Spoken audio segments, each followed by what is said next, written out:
In Perek Yud Pasuk Beis, the Torah says, "Leman tesaper levincha uleven bincha," in order that you should tell into the ears of your sons and your sons' sons everything that happened in Egypt, the mockery Hashem made of the Egyptians.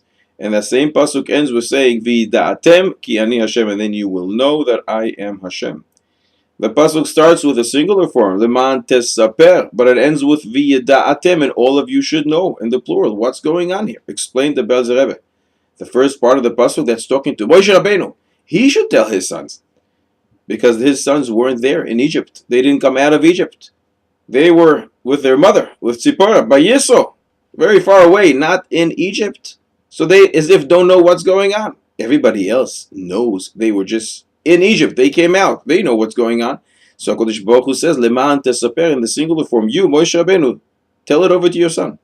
And then what will happen? V'yeda'atem ki ani Hashem, and then all of you will know what's going on. All of you will know that I am Hashem that took you out of Egypt, because right now your sons Moshe Rabbeinu, who are not here, as if don't know what's going on. They didn't see it, just like all the rest of the people of the nation of Klal Yisrael saw it. Therefore, I want you in the singular form to tell your sons, and then in the plural form, V'yeda'atem, everybody will know, Ki ani Hashem.